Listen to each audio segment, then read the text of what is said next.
17 বছরের এক কিশোরীকে 15 বছর থেকে যাবজ্জীবন কারাদণ্ড দিয়েছে মার্কিন আদালত। আর 2036 সালের আগে সে প্যারোলের জন্য আবেদনও করতে পারবে না। এখন অনেকেই বলতে পারেন সে তো নাবালিকা, তার তো আরও কম শাস্তি হওয়া উচিত ছিল।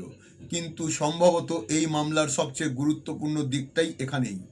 কারণ সমাজে প্রায়ই কম বয়সকে নির্দোষতার সনদ হিসেবে ধরে নেওয়া হয়, সে যতই নৃশংস অপরাধ করুক না কেন। তো এই মামলায় মার্কিন আদালত ভিন্ন সিদ্ধান্ত নিয়েছে। আদালতের মতে ম্যাকেঞ্জি সিরিলা ইচ্ছাকৃতভাবে একটি গাড়ি দুর্ঘটনায় ছদ্মবেশে দুজনকে হত্যা করেছিল। অভিযোগ অনুযায়ী সে ঘন্টায় প্রায় 150 কিলোমিটার বেগে গাড়ি চালিয়ে কোনো ব্রেক না কষেই সেটিকে সোজা একটি কংক্রিটের দেওয়ালে ধাক্কা মারে। সেই দুর্ঘটনায় তার 2 বন্ধু মারা যায়, কিন্তু সে নিজে বেঁচে যায়। এই মামলার রায়ের মাধ্যমে মার্কিন আদালত একটি স্পষ্ট বার্তা দিয়েছে। আইনের উদ্দেশ্য শুধু বয়স দেখা নয়, ন্যায় বিচার নিশ্চিত করা। কারণ কোনো অপরাধকে শুধুমাত্র কম বয়সের অজুহাতে ক্ষমা করা যায় না। এখন ম্যাকেঞ্জি নামের এই মেয়েটি নাবালিকা হওয়া সত্ত্বেও 15 বছর থেকে যাবজ্জীবন কারাদণ্ড ভোগ করছে।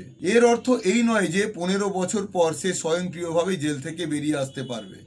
তখন শুধু প্যারোলের জন্য আবেদন বিবেচনা করা যেতে পারে, অর্থাৎ ভালো আচরণ ও অন্যান্য আইনি শর্তের ভিত্তিতে নির্ধারিত সময়ের আগেই শর্ত সাপেক্ষ মুক্তি পাওয়ার সুযোগ। তবে সেই সুযোগ দেওয়া হবে কিনা সেই সিদ্ধান্ত নেবে প্যারোল বোর্ড। সম্প্রতি তার আপিলও খারিজ হয়ে গেছে।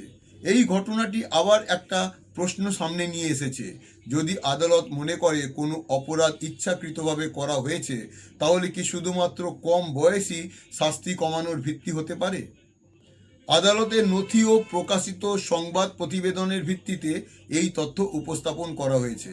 এখন প্রশ্ন হলো, আপনি কি মনে করেন আমাদের ভারতে কি এমন আইন থাকা উচিত যেখানে কোনো নাবালক বা নাবালিকা যদি ইচ্ছাকৃতভাবে ভয়াবহ অপরাধ করে তাহলে তার বয়স দেখে নয়, অপরাধের গুরুত্ব অনুযায়ী বিচার হবে?